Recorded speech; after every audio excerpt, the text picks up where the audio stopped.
that better? Sorry. My phone, it's really windy out here today. It's that time of year. Can you hear me better now? Just give me some hearts and love. Let me know. I can always fix this up. I see, look, my hands. Look, no hands.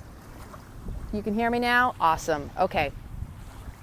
It's kind of one of those technical difficulty days. I apologize because initially when I was setting up, the phone completely collapsed. It's super, super windy. I have created this contraption over here that is freaking hilarious, but I will roll it back. So ultimately what I'm here to discuss is about self-worth and value. And our own self-worth and value is dictated by how we were raised, the environment we were raised in, the family influences in our life. For example, if you had parents that had low self-esteem, what do you think you're going to get? You're going to get that passed on to you. Unless you learn together how to cultivate and nurture that, that love, that's love for self. And that's a toughie for a lot of us. A lot of us, it's an all your life job. Noticing what is my value, because everything outside of yourself makes you question if you're worthy. Makes you look at yourself and go, I don't know, maybe I'm not valuable enough. Maybe I'm not worthy enough because this person's story sounds worse than my story. When you compare yourself, we're always judging. We're always judging ourselves and comparing ourselves to others, judging them, discerning what works for us. It's all judgment. It's choices we make. The choices we make for this that deny that. And so, I want to let you all in on a little secret before I continue on with this, and I'll bring it up again at the very end. 7 p.m. sharp. I'm going live in the kitchen on the business page with Tom. We got some serious goodies, surprises in store, something we've never done before. We're super excited. You don't want to miss it. Make sure you go to the business page, Ridiculously Rawthentic, and set notifications, see first, when we go live, make sure everything is selective. You don't want to miss it. We're going to have some serious fun, and I'm going to be in the kitchen sharing, of course, my love, my recipes, whatever comes up. And Tom's got little goodies, secrets too, because he's got skills in the kitchen too. It's just that sometimes it doesn't seem like it because he doesn't have his own kitchen like he had before. We're sharing, and so it's our space now.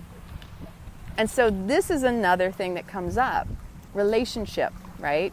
So bringing it around to the topic here, relationship is how you put into application your worthiness, your value. How you show up in relationship shows you where you are, and also how they show up to you shows you where you're at. This stuff kind of gives me heart palpitations talking about it, because for many years I would just accept whatever was at my disposal in a relationship. A lot of times I can't say I knew the person was interested in me before we ended up just dating, or that I call it Jedi mind tricked into a relationship. We went out on a date, and the next thing I knew, we were just dating. I didn't, and I was always looking for someone to connect with. I was always looking for somebody to mirror what it is I felt lacked in myself, somebody to make me feel safe and secure and supported where I felt that lacked in my own life. Ladies, we if our dads weren't available, we look for a father figure in a lot of cases. Men, if your mothers weren't available, you're looking for mother figures in a certain sense. We're always looking for someone who's going to make us feel good about ourselves. But see, that's the irony. If you don't feel good about yourself already and you show up broken in a relationship, all your stuff's going to be put in your face. Conversations have to happen. Communication has to be receptive. If you're stuck behind your wall of, well, this is how I feel, and never communicating it, or assuming something about the other person based on your experiences, belief systems, and patterns, and you don't communicate that, well, you know what they say about assuming, it makes an ass out of you and me. And I've done that a lot in my past. How many of you all out there have done the whole, you should just know, the mind reader game? That is a game. Nobody just knows. And if you think you do, you could be wrong. And so you have to also be humbled enough to not think that you can read minds, or just because you've spent a lot of time with somebody that you really know them. Because only we know our own selves, our own truth, Sat Nam. And so when we do show up with another, to another, we have to kind of check ourselves at all times, because when they're coming at you, this other partner, person, relationship, and whether it be intimate, your work relationship, or even your animals, your children, all of it's relationship. And guess what life is about? It's about relationship. It is going to start with yourself first, because how you treat yourself is how you get treated by others, but it's also what you're treating others with. All of that's intertwined, right? So we could say yoga, for example, it means to yoke, to unite, to bring together. Yoga is not just exercise. Yoga is about awareness and bringing that unity, that space, that mindfulness into every place and person, experience, situation. And so when we interact with other people, we're always being given the gift of reflection, mirrored back, what's going on in me. If someone's not treating me well, or I feel like, they're talking down to me or talking up to me, or however they're even speaking to me, I have to check myself and ask, how am I speaking to myself? Do I feel worthy enough of loving words, or do I myself use negative, self-deprecating words? Because when you receive negative treatment, I'm not going to tolerate that, I'm not going to stand for that from you, what's going on inside of you? Because that's where it all originates. It doesn't originate with the other person. The other person is you. That's what Yogi Bhajan said in the sutras. Recognize the other is you. That's that opportunity for self-internal reflection. I know, slow down. It's a lot to take in. And so that's where breathing is so important, right? It's to take those deep breaths, to really tune in and to listen with awareness as the observer as to what's going on internally first. Because then it's easier when you have the mindfulness and the awareness, the conscious awareness. Because we have a lot of unconscious crap going on that we don't even pay attention to, that we just put into our assumption category, mind reading, lack of communication. Wow.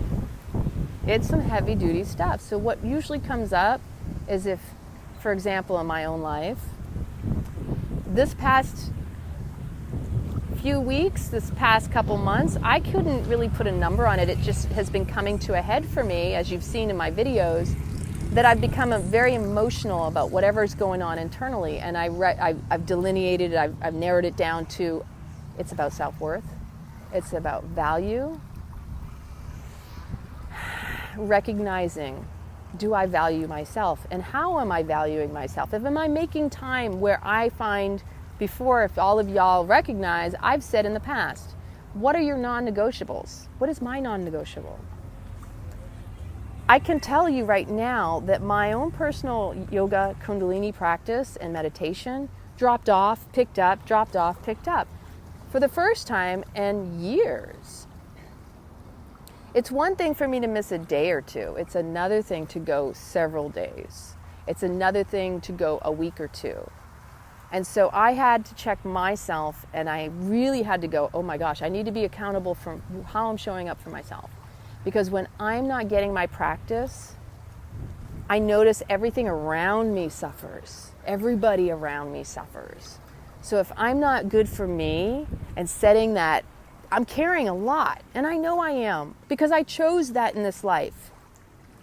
As a woman in itself, I know I'm showing up for not just myself, that when I get on my mat, I'm doing it for my family, I'm doing it for my friends and my loved ones, and everyone that I can even just throw up on my altar visually in my mind, who I can pray for, myself included, by the way.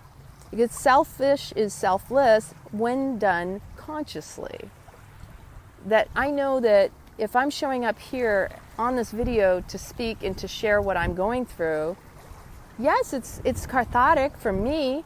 I am learning, I am growing, but I'm sharing that with you because I want you to know it's okay to do that, because it wasn't exactly always easy for me to share what was so internal that I myself was beating up internally myself about.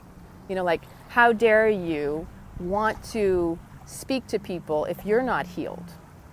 But we're all on a journey, and I don't think there's anybody out there that doesn't have some work to do on themselves. I don't care if you call yourself a coach, a teacher, a mentor, a guide, a guru. There's no such thing. We are truly our own gurus, our own teachers, we are each other's at all times. If you want to label it good and bad, that all you're doing is taking away from the fullness of it, that it's both. It's good and bad, because it is only neutral. It's when you make it personal that you have taken the blessing out of the lesson. So the true worth and value is in seeing it within yourself and not allowing others to penetrate your core, your knowing, your Satnam, your truth. Truth is your identity. And I'm not talking about the personality that was created out of coping mechanisms and survival tactics as a result of us growing up in less than ideal situations. I know I would be the one who, I'm going to do this because I can prove it to everyone else, not just myself. A lot of what I did in my life was really about me showing up for me and being the strong one. And look at my list of life accomplishments, my bucket list, my goals. Look at me, I've done this. And I have done a lot, and I did achieve the things that I set out to do. And there was a drop off in my life. For example, I'll just say this. I didn't want to get into a truly deep relationship growing up because I felt like I had so much to experience. So I would focus on getting my career, getting my degree, developing this professional personality, right? To the point where I actually accomplished all the stuff. I said, I'm going to buy a house. I wanted to own a house before I turned 25. I think I bought my house when I was 23, my first home.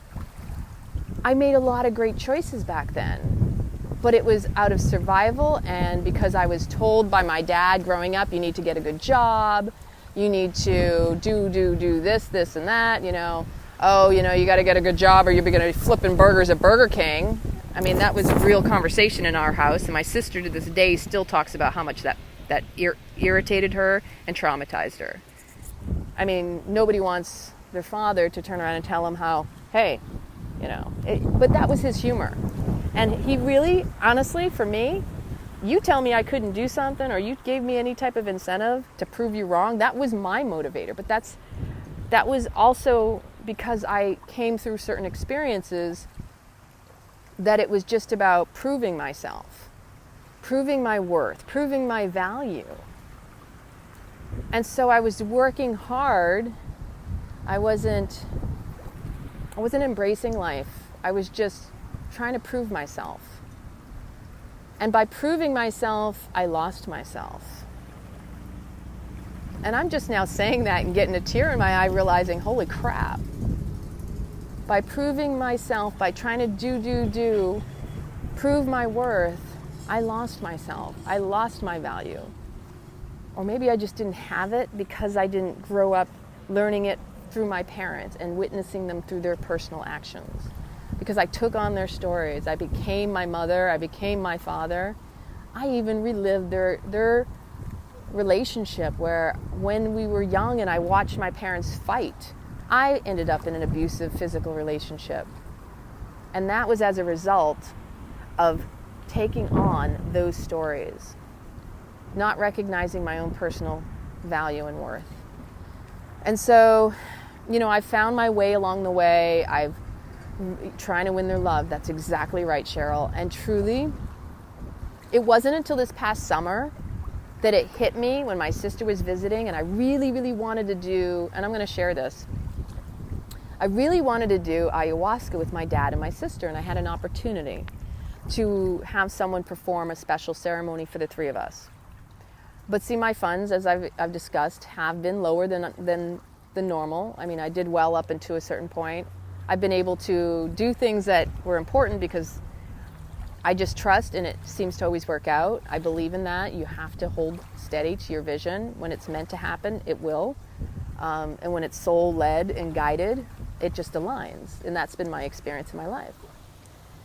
And so I got upset because at first my dad was good for it. My sister was even in agreement, and I was truly thrilled about that. To get them on board to the idea of doing it, to me, I thought was going to be the hardest part. Until I said, Dad, that's all I want for my birthday. If you could just do this, I would really appreciate it. And what ended up transpiring was that, that's too expensive. And again, I come back to lack of self-worth, value. And it was sitting with it. And I'll be honest, I didn't talk to my dad. I was pissed off at him. I was truly pissed. To the point where I'm like, I'm done with this. I look for things to bring us together. I looked and found this one opportunity where my sister's been diagnosed with a mental illness as a result of all the stuff that we went through, traumatized as children when we were molested. She felt the weight on her shoulders because she was the one that brought me and my other sister to the pedophile. She was the one that had been to him first. And so she felt it was her fault. And she felt bad toward me and my youngest sister. I'm the oldest. I forgave her. I will be honest, I had a lot of animosity toward her when we were younger. My sister was, developed first. She had breasts. I had none. Lori had none. She was absolutely stunning. She had beautiful blonde hair. My sister was gorgeous when we were younger. But when you've been molested at a young age, it also causes a speeding up in puberty. And so as a result of that, she went through that before I did. I think she was 10 or 11, she started her moon cycle before I did. And I was a little bit like, hey, wait a minute, I'm the oldest. And I actually started questioning, did my mom switch us and tell me that I'm the oldest, but it's really her? I mean, that's going to sound silly, but these are the kinds of thoughts that went through my head as a child. That maybe she's really the oldest and I just missed something. And I just somehow was switched and figured that one out. I don't know. See, these are the things that go through children's minds. And I recognize that. That's why I feel like I could still step into my childlike self a lot of times. But I also know children are extremely, extremely intelligent and can see and sense danger when it's there and something doesn't feel right. But we get conditioned to not trust our instincts or to recognize our worth or our value based on predators in any sense of the word. And so she ended up in various situations, as did I, that also kept taking down her worth and questioning her value. And she ended up in a relationship where she was married to a man who tried to kill her, had her at gunpoint, things like that. So for her to be on board with ayahuasca with a mental illness, I thought, oh my gosh, I've read so much about how powerful it could be for her finding herself, reintegrating the lost parts of her to make her whole. I was thrilled. And if I had the money, boom, I would have done it in a heartbeat. Not even a question of money, but just to have that opportunity to gift my sister, to gift us as a family. That was huge for me. And so what ended up transpiring is I didn't talk to my dad. And the reason was because I saw it as, here I am expecting my dad to do something he's still unwilling to do because he values money more than he does himself or us as children and daughters. Is that not crazy? But that I also had to sit with for several weeks and have compassion and recognize, you know what, I can't force him. That's not my place. She did. She took it all on herself. And I've told her for years it was not your fault. We were too young to know. And so the way I handled it with my dad, I actually started to sit and I found the pattern in that. And the pattern really was is that there's this push-pull, prove your worth to me game that I was living. Like when I was younger, and even up to my 30s, maybe still sometimes it pops up. But if you were to cross me or my family or my friends, you know, that loyalty game, I will tell you that my will and my, like, if you crossed me, I couldn't look you in the eye. I had no respect for you.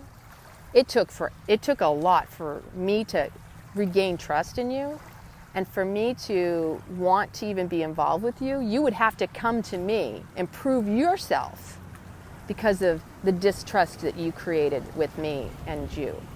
And so it was this pattern. I recognized that, oh my gosh, I was doing this with my dad.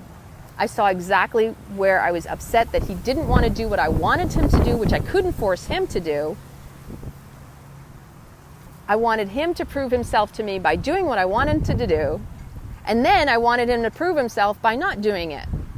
So I saw that pattern and I went, oh my gosh, that's exactly the pattern that he had played and still does with the list and all that stuff.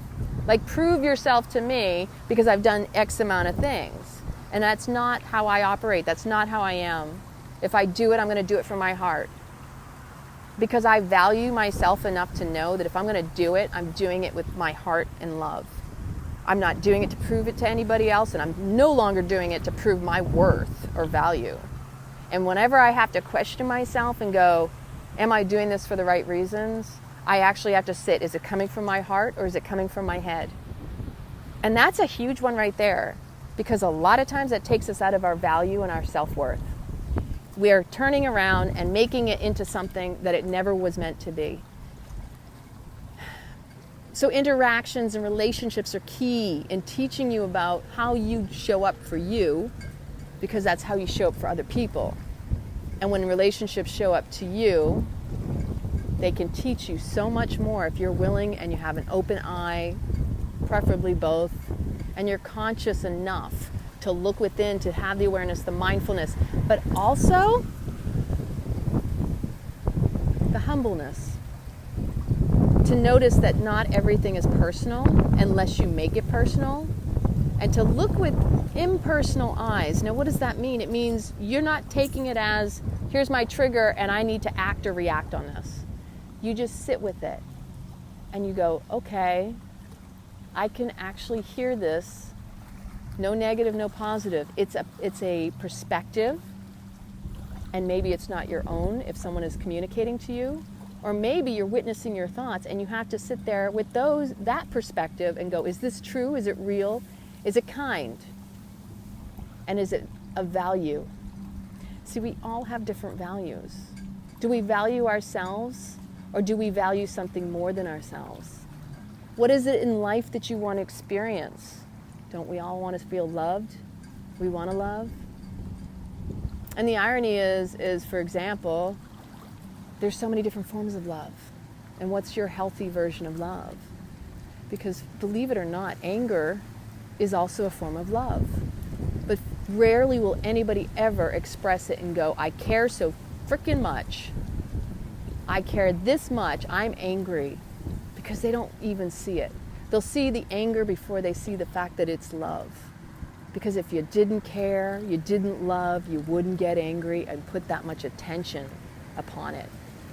And if you're feeling it in your body, then it's telling you something. So the first thing you want to ask yourself is, where am I feeling this in my body? The other night I was feeling something really strongly up in here for me. And this is between my communication and between my heart. And I've been noticing that you don't have to agree with everybody. And if someone expresses something to you and they ask you questions, it's okay to take that question and to reflect upon it and ask questions back, or to communicate receptively. Not to take it personal, because maybe there needs to be a dialogue. And a dialogue means both people are willing to listen to the other person, because they value each other and they value themselves enough to listen that there could be a blessing and a lesson within that dialogue. An eye-opening opportunity, open portal for growth, evolution, and expansion. Because that's what this time is all about. If you're not stepping into your personal truth, if you're not stepping into your personal power and valuing yourself and really showing up for yourself, then nobody else is going to do that for you. That is an inside job. And it is going to take constant work and cultivating and truly embracing, even when it hurts. You know, when someone says something to you and it stings, don't put more salt in your own wound. Sit with it and reflect upon it. Maybe it's true, maybe it's not, but there's nothing wrong with questioning internally, is this even true about me that this person has said? It's okay to reflect and go, oh, well, maybe it's not, but it was good to hear that was their perspective, because that's where they're coming from. And their stuff is coming up at the same time, because when we come into a communication, a dialogue, we're bringing our baggage, all of our family legacy that is unhealed, because that is typically what will come up in relationship, as you're both bringing different backgrounds, experiences, belief systems, behaviors, and patterns. All of that is new to two people, and it's not easily communicated through the verbiage or the dialogue as much it is through the act or react, mind over heart or heart over head, and whether or not the person is conscious enough to communicate from their heart and to notice what they're saying before they say it. Is it just spewing out? Are they taking deep breaths? Are they breathing? Hey, you know what? Drink water. Because if you're getting reactive, you're imbalanced. It's emotional. Emotional's coming from here. As many people want to say, oh, my heart is hurting, it's aching. No, actually your head, your mind, your ego is getting so heavily caught up in it and involved in it, it's not listening to the heart that says, I know the truth. This person is not trying to cut me down. What they're doing is exposing their hurt inner child. And so when you see someone acting out, sometimes it's okay to just take a step back and just, you know what, say a little mini prayer for their hurt inner child, because they're exposing themselves and they're vulnerable in that moment. And that vulnerability, it takes courage, even if they don't even realize they're vulnerable or that they're showing that side of themselves. And it takes loving yourself first to not put yourself on that same vibration and level that takes you out of your personal power. If someone's upset, try not to drop into the upset with them. Be impersonal. Don't take it personal. Hold that space, first for yourself, because you owe it to yourself to not get attached to whatever's going on with the other person. And sometimes you're the other person, sometimes you're reactive, and that's the moment when you can take that deep breath. Is this true? Is this kind? What are my words? And what is it saying about myself? And what is this bringing up for me? Because when your hurt inner child is out there for show, voluntary or involuntary, see, the irony is that we create the most suffering when we come from that scared, that animal that's been backed up in the corner, and we're like trying to find our way out, that coping mechanism, that survival tactic, because we no longer feel safe. And I really pray that every one of you out there, that if you have friends, family, partners, children, that you hold the sacred, safe space for one another and allow them, be willing to listen long enough to let them feel heard and seen. Because you know, the essence of love is not judging the words before they come out of their mouth, but just holding them and seeing them where they're at. That's not an easy task, because a lot of times what we're seeing is something within ourselves. So when someone else is hurt, it may bring up our own hurt. And so we want to feel valued, and maybe we're still stuck in that victim mentality of, you're attacking me. If you feel you're being attacked by somebody, that's a chance to step back and breathe and go, why do I feel this way? Where is this originating, and where did it start? Did I always get picked on? Okay, and be careful about the words you choose, because the story you're telling yourself, you're reliving at the same time. For me, I did grow up in a very much always having to defend myself manner. I didn't do it. It was the first words out of my mouth when my mother would say, you know how I always knew you were guilty of something? You admitted your guilt before I even said anything. So my mother wouldn't even say, she wouldn't accuse us of anything. She would say nothing. The first words out of our mouths as children, because we were already in this defensive mode, which we learned from our dad, I didn't do it. It wasn't me. So-and-so did it. Like pointing fingers, just trying to take the attention off of ourselves, because that kind of attention was bad attention. So when you grow up with bad attention, again, it's valuing and self-worth. It's easy to get embroiled in relationships that are unhealthy because you're used to bad attention, so you accept it easier than you do good attention, like I spoke about the other day. And I wanted to bring up some other things regarding the self-worth and value, because over the course of the years that I've been working, meditating, yoga, etc., I found myself re-encountering the same kind of characters from my past, to where when you're in a spiritual space and you're strong, or you're not, you will be tested. Whether you're eating raw vegan, or you're eating clean, natural hygiene, or you're a yogi and you're doing your yoga every day and you're drinking your water and you're fasting, whatever your lifestyle, it doesn't even matter. You could be in the gym, bodybuilding, you could be an aerobics instructor, you could be into that whole CrossFit, right? All of these different modalities, doesn't even matter really, but I will use mine as an example. When you're exposed to different types of people, different energies, there's always going to be a predator. And for those of us who have been victimized in our past, that predator is going to show up just in different forms. It's going to show up to see if you've recognized your own self-worth and value. Have you learned how precious you are? How deserving of love you are? When this person or persons show up in your life, will you be able to discern whether or not that person is testing you because the universe sent them as an example of, look, have you learned your lesson yet? Or are you going to see them and go, oh, hi, I recognize you, I'm familiar with you, and I like you because I know it. That whole control aspect. So I'm going to use, for example, my home. When I bought my house, see, this is one of the main things I am so grateful for. I made some bad decisions with money in my past, but I have made some extremely wise and smart choices in my life too.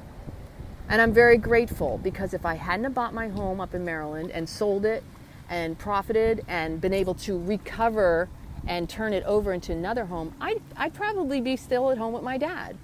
But see, I was smart enough and independent enough to be able to invest that money and have some money set aside to reinvest it and create my own sanctuary of a home that I cannot talk down to myself. I know I'm worthy and I know my value, because I was able to see and foresee that I needed some place for me.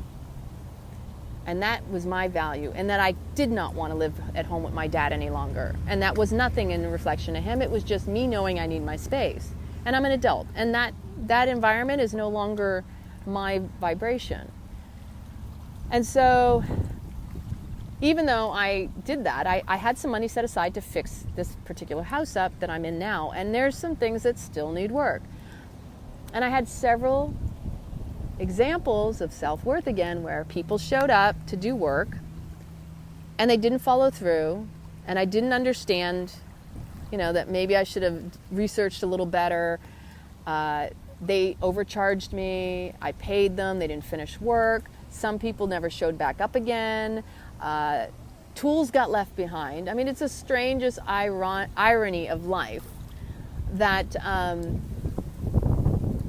I'm sitting here going, okay, I got my bathroom window completely redone, and the guy never came back to frame it in. The people who put in the sliders on both of my buildings never came back to finish the work, because they wanted more money to do the panels in order to do the actual framing. And I paid all this money, and things got left hanging. So there were a lot of lessons. Also with my roofing, for example, I had to put a new roof on the back building, and I had to have some work done on the front. I understood, because I know what I communicated, that all of the soffits and the gutters and all the underneath of the building, my understanding was that this person was going to show up and do that, because he said, well, what do you want to do with the gutters? I figured he was replacing them. He was also supposed to put a cap on my chimney. None of that happened. In fact, what I learned out of that experience was that, he proved to me that he was able to use that, well, it wasn't in writing, was it? And I'm like, oh, you SOB. Now, I can be a bitch.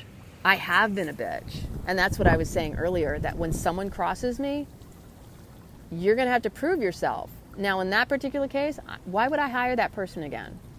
Why would I hire any of those people? When I initially started on my bathroom window, I was having some feng shui done on my building and my property. A special type of feng shui. Energetic, not the kind where you move furniture around. And this man had shown up through Facebook. He was the second one because there was another one before him who wanted to get with me and, was all talking and all this stuff. And he'd talk sexual and I'd totally cut him down. I'm like, dude, you're stepping over a boundary. And I never met him in person, thankfully, because I'm grateful this man doesn't know where I live. But he offered he was going to do all these things. He never showed up. And he just was, all talk, no action. The second one said he'd come over and he'd do this work. And he proceeded to turn around and say, well, I usually charge this. But for you, I'll charge that. Like it was $25 an hour or something crazy. My dad was sitting there and he was kind of condescending. My dad wasn't impressed by him. I should have seen that as a sign. Now, my dad, he still has sometimes a good character meter, but not so much for the people he chooses. That's another story in itself. So this man, he kept on trying to talk like, hey, do you like Thai food? Like he wanted to go out with me too. But I'm paying this guy to do work on my house, which was the first mistake. He does all this work. He's all about measuring and he's talking to me and doing da-da-da-da. He ended up leaving a hole in my wall. And this is one of those examples where I was wearing my turban every day. And I have gotten backlash from men that got pissed off because they wanted to see my hair long and flowing. Because you've all seen me when I wear my hair down. It's long. I love my hair. When it's windy like this, it's just easier to maintain up top of my head. But like I expressed the other day, your hair is like an antenna. And if you contain this energy, right, this conch, this here in itself, just covering your head, can totally shift your energy and your day. If you're used to having other people's stuff come up for you, you're dealing with, less than ideal characters showing up in your life, this will actually protect you. So here I am, I'm wearing a turban, and I was working around him for 3 days.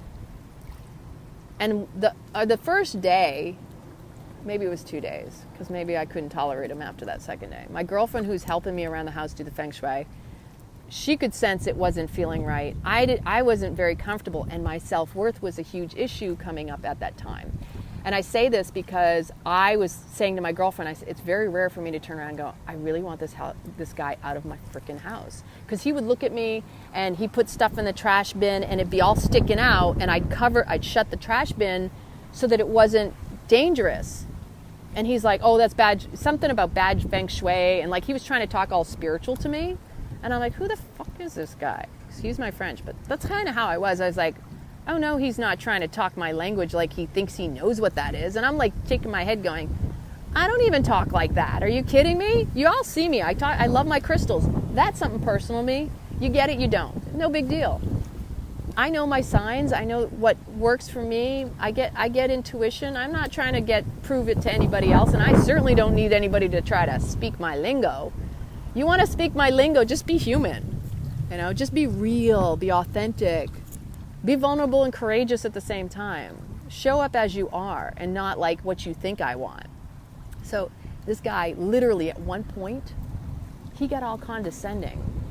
Like he left and came back during a lunch break, and at one point he looks at me and goes, well, I don't know what's going on all up in that turban of yours. Why don't you ever wear your hair down? Like he was mean. He was passive aggressive, nasty to me. And I'm like, I didn't warrant any of that. I didn't deserve that. And I talked to my girlfriend. I said, I so don't want this man in my house again. This guy is so unhealthy, he's toxic. And it later on, like when I said I didn't have the cash because he wanted to get paid immediately. And this guy claimed to have money. This was the irony, right? Like this guy's like, oh, I got money and I got a place up in New York and I got this place down here and da-da-da-da. Sounds like a long-winded story, but truly, it was interesting, and it taught me a lot. because it had to show up for me to recognize my worth and my value. So he insisted that I get him cash immediately. I ended up going up the street. And when I went up the street and gave him the cash, like, he left and came back specifically to get the cash from me. But when he came back, I swear he'd had alcohol or something because I could smell it on him. So I wondered if it was really that this man maybe had a drug or alcohol problem. Whatever it wasn't my stuff. But I knew there was something not right. And so we went, I got him the cash, gave it to him. And I honestly didn't want him to come back, but I was a little bit fearful. I was afraid he might do something.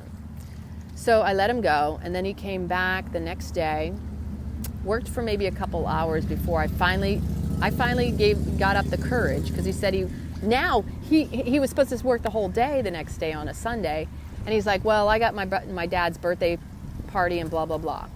And I'm like, dude didn't even communicate that to me before. So I was like, okay. And so he left. He did like only a couple hours or something. I gave him the money. And then later on, I texted him and said, you know what? Don't bother coming back. In fact, it was more like, lose my number. Because I talked to my girlfriend. I'm like, I can't do this anymore. This is so not me. I mean, to me, feeling uncomfortable and fearful in that situation was completely out of my character. But I also, I'll be honest, I was fearful going, what the hell am I going to do? I got a hole in my bathroom window. And it's, the only thing covering it, fortunately, I was able to get him to cover it before I kicked his ass off to the curb. And I had to find another solution. So it worked out perfectly. The plumber showed up in my life. My girlfriend gave me a recommendation. That was another lesson, by the way. So any of you out there know the story of the plumber? That's kind of comical in itself, too. Because that person was my test, my reasoning and discerning if I was looking at him through the lens of seeing him as he was or seeing him as the sole potential that I actually did. So just the long story short on all that, he gave me the contact for the person who ended up doing the window. The window got fixed within maybe a month or two, which cost me more money because I gave him cash than it should have, and he never showed up to finish up and to, what do you call it, frame in the window. And it's, you know what, it's still unframed. That's okay. Things are going to happen when they're meant to happen, and I'm good with that. I'm not happy about it not being perfect the way I want it right this moment, but I trust that whatever's meant to happen is going to happen. My bathroom is beautiful. I still need to finish some grouting. There's these little things. Sometimes you have a pause in your life. You can't beat yourself up about it. Other priorities came up in my life over that time. A lot of things have been happening.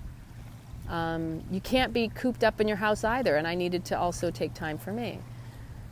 So the plumber story, just the long story, abbreviated version, was that I basically spent months getting to know this person. I really enjoyed the company and what felt like a good energy, but there was something off and awry, and I kept denying it and ignoring it. Mostly because I was very much in my own space, and maybe I was being a little airy-fairy and just trying to, think the best of this person. This was the last wake-up call I needed, by the way. And I had been celibate for over 3 years, y'all. Over 3 years, I was like, you know what? The next person who I'm going to be with, this is going to be the person who deserves to be with me. This is my self-worth and value. And I tripped up. I tripped up on my own value and worth and allowed that person into my space. I don't feel like they completely misrepresented themselves more than I was denying what was flat in my face right there, because I wanted attention and I wanted affection, and that's what I was craving and really needing and have been for a long time. So it's completely, there's nothing wrong with that. And I want you all to know that for yourselves. Owning it and honoring it and recognizing it is the healthiest vulnerability you could ever have. And it takes courage to say that, even to you, to say, I let him into my sacred temple where he shouldn't have been. And it's okay. And I forgive him, and I forgive myself especially, because that was a big one right there. I'm like, dude, I just broke my celibacy for that shit. And I'm going to tell you, it wasn't that great. And that pissed me off even more. So those of you out there being celibate, I want you to know, let it be ground shaking, earth shattering, Let it be volcanic, and let it be a divine, intimate connection with another person, because that's what it's supposed to be. If you're going to get physically intimate with somebody, you better be physically intimate with them on a mental level. You want that connection that's even more powerful than the physical attraction, because that makes them more attractive and makes yourself more attractive.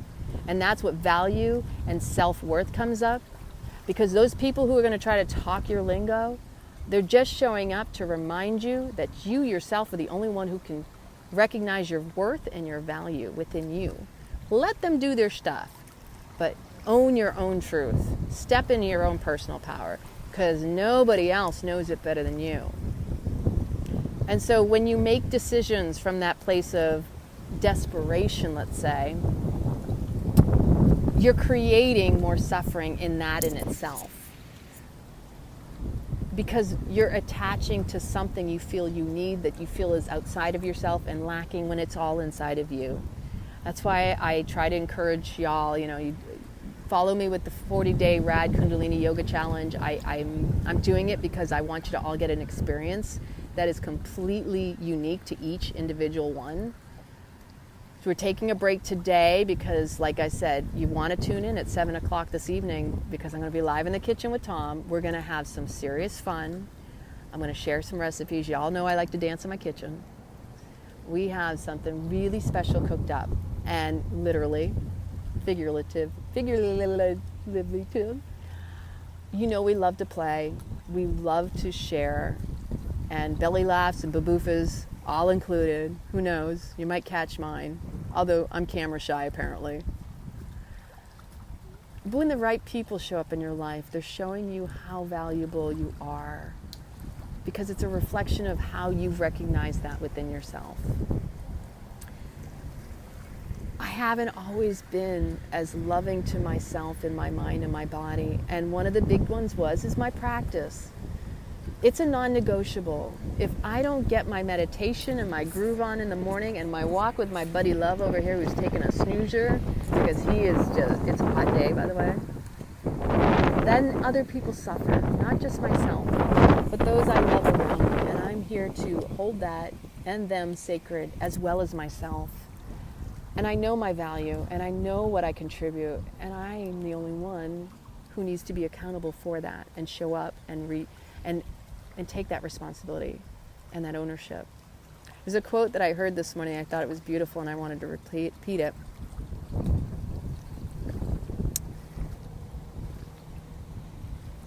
I think it goes, the pure only recognize the pure. The wicked only recognize the wicked. So in reflection of yourself, you'll notice your purity or your wickedness and what you recognize in someone else. That's the best way to break that down. If there's something within you that's impure, it's just out of alignment with your soul. If there's something in you that's wicked, it's just a reflection of something you picked up along the way. It doesn't mean you have to own it and be it. You can rewrite that story, and every time you tell your story, whatever that is, you need to also be kind to yourself enough to rewrite it in a way that's more appealing and loving and nurturing and forgiving of you. Because the stories we tell, we relive every time we tell them. And we want people to love us, respect us, desire us, embrace us where we're at, with all our hurts and pains. Nobody's going to show up to you and do it for you or try to prove it to you, nor should you expect that and want that. If anything, just recognize that each and every person is bringing you a lesson with a blessing, even if there's no bow attached to it. Those people that showed up in my life, the guy in the window, the guys that didn't finish work, the ones who were unethical in their professional behavior, bless their hearts. I hold nothing against them. They're just doing what they know in their coping mechanisms and their survival tactics and whatever personality they created along the way from their experiences. They're no reflection of me except for where I was at in that moment, which was vulnerable enough to say, I saw the signs and I just didn't listen to them. I have the intuition to know better when I listen to myself. When I go within and I ask, is this real? Is this true? how is this going to serve me? And so don't try to make people like you. Don't worry about offending people. Selma, if you're out there. If you're offending someone, that's probably a good thing, because you're actually tripping them up so they have an opportunity to grow. Offending someone is actually the opportunity for that other person, whether or not they recognize it, to work on whatever that trigger is that caused them to feel offended to begin with. And when you get offended, that's an opportunity for growth for you too. So it's like, oh dude, what is that all about? What is that telling me about myself? And where's that coming from? Like, inner child, throw me a bone here. What's the wisdom on this one right now?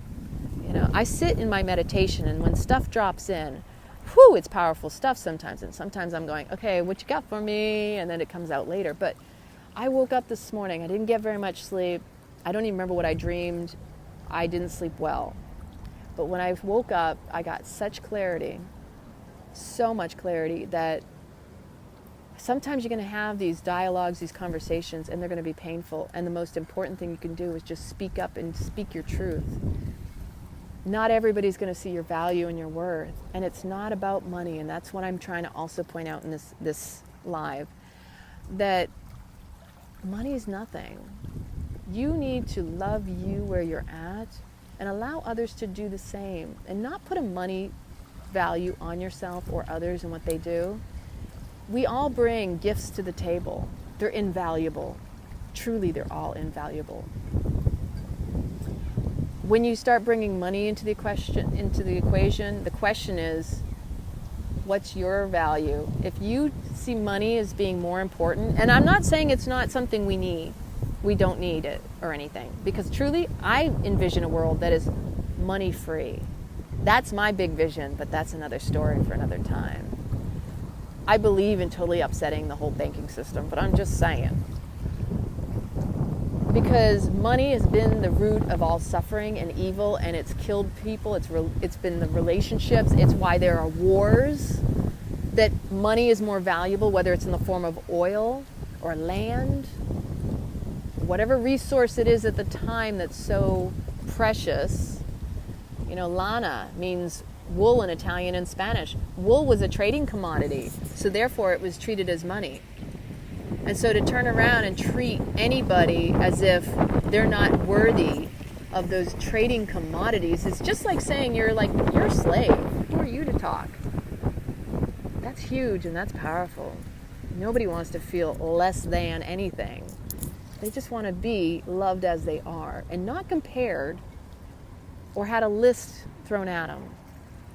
And so anybody out there, if you ever have those lists, you need to check yourself and ask if you're doing things for the right reason. If you have an expectation, which is an attachment to the way things should look as a result of you doing, saying, being, that in itself, it shows you're going to create your own suffering. And so, I say a prayer daily for money in general, because I see it as a tool and I know I need it. But I disallow the idea that money will dictate my value, my worth, or proof that I contribute in any way, shape, or form, because there's plenty of things that take the form of time and energy that is just as valuable, if not more, than money will ever be. You know, when you put your heart and soul into something, and for me, my heart and soul is doing this, it's writing, and I love to write. I've done it, I've gotten paid for it, and then I haven't gotten paid for it. When I was in the military, when I was a contractor, I wrote standard operating procedures. I wrote documentation like crazy. I'm good at it, and I know I am. And if I needed to, I could get paid for it, yes. In the right time. Maybe that's what I need to be focusing on. And that's something that came up for me this morning was, maybe I do need to focus more on my writing, because I do love to write. But I also love to speak because I feel it comes out much more fluid. And if I write, sometimes I'm a little hypercritical. Maybe I'll reword things 5 million times. Meanwhile, if I'm doing this like I'm speaking to you live, it's a natural flow. It's a natural stream of consciousness and expression of who I am and from my heart and soul. I love to cook. I love to prepare. I love to share my recipes with everyone. I do. I've been doing that forever. If you even go on my old Instagram, you can scroll back and see plenty of recipes along with some of my old blogs. And that's because that, to me, was my time and my love, and it came from my heart. Which is why when we put this group together, it was such a labor of love and a lot of sleepless nights and a lot of exhausted energy, because I wanted it to be perfect. I wanted you to enjoy reading it. You know, Tom and I really, really, we collaborated on that from our hearts because we got so much interest. You know, hey, you guys should put together a meal plan. I mean, to sit down and do a shopping list, y'all, that in itself took hours sometimes. Oh, this will take 15 minutes. I'm like, no, it won't. It'll be 2 hours later. But it's things like that, like, for example, value. Many people will say things are too expensive. They don't want to buy it. But that's just a reflection of whether or not they see the value in themselves. Just like health, your wealth is in your health. If you're unhealthy, why not invest in yourself? That's the biggest investment you'll ever make. To say something's too expensive is to say you're not worth it. And that's what the reflection is. And I've found that a lot of times people don't value things or people unless there's a money value attached to it. And that's, again, a reflection of self-value and worth. Tom and I do what we're doing because we love what we do, and we really want to share, and we want to create this community for you to uplift, support, inspire, and empower. I mean, it really isn't just words. This is coming from our hearts. The group is free. It always has been.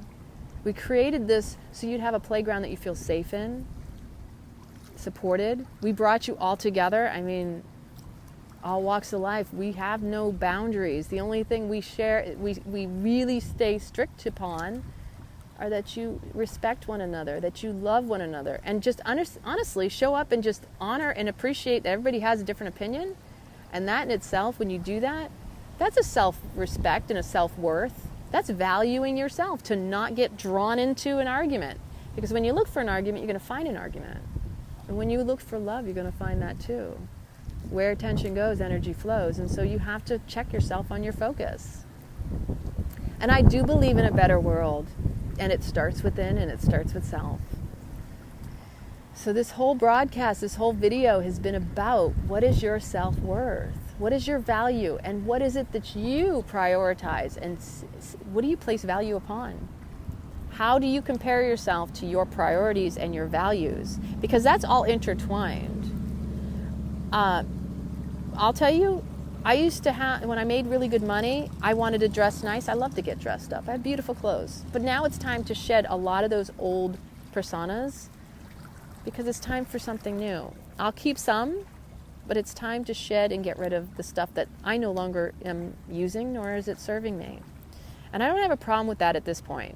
It's usually just the time to put in to sell it off, because, yeah, there's an exchange of energy that needs to happen too. So it's something that I've wanted to do. It's just been timing too, because I've got so many different things I know I need to do. Just that aside, for those of you still tuned in right now, I want to remind you, 7 o'clock this evening, you are going to be in for a treat.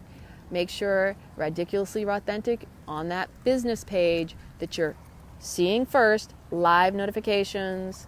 You want to make sure that you don't miss it. From 7 o'clock on, we're going to be live in the kitchen, sharing recipes, spreading the love, because you know it's all about spreading that love, y'all. We're going to try to touch some serious lives tonight. And the big key is, we're giving you our time because we value you. And we value ourselves, because this is also a healing journey for both of us. I know for myself, when I stepped into this role, when I took on this persona, this work, this, communication and way of showing up for you and myself, that thank you, Kristen, 7 Eastern Standard Time, so 7 o'clock on the East Coast. So Central Time, I think you're 2 hours or 1 hour difference, depending on where you are. Mountain Time's 2 hours, Central Time's 1 hour. So yeah, this healing journey for myself, I can just say this: I stepped in with this knowing to not have an attachment. It's been a little painful, because there have been moments that I've had to sit with, whoa, I wasn't expecting that, because I didn't have an expectation. Boy, that really caught me off guard. But it's that right there, that when you can drop all the expectations, attachments, whatever you want to call them, preconceived ideals and visions of the way it should look and taste, touch, sound. Yeah, you got to drop it. Surrender to the moment, surrender to what's happening, and just be. Embrace it and allow it, because that's what it's all about. So, I'm going to get back to walking, because my battery will die in about 20%. I love you all. Please, please, please don't miss tonight's episode. I think you're really going to be in it for a treat and enjoy yourselves. Oh, you're all amazing. I hope you have an amazing Soulful Sunday. Truly, take the time and find out what it is. Get to know yourself. And look in the mirror and tell yourself, baby, I love you. And I say that without the but. It's unconditional. Perfect just as you are. So signing off from this beautiful location. It's a beautiful day for sailing, y'all. Look at these birds all lined up. Isn't that rad? It's so funny. Even Buddy's like, dude, I think it's time to go. Look at this little guy over here. It's time to lift up our... See, now I'm stuck. I got it in such a good spot now. It doesn't want to even move. So here's Buddy Love. I love you all. You know the drill. Keep it raw, stay rad. What?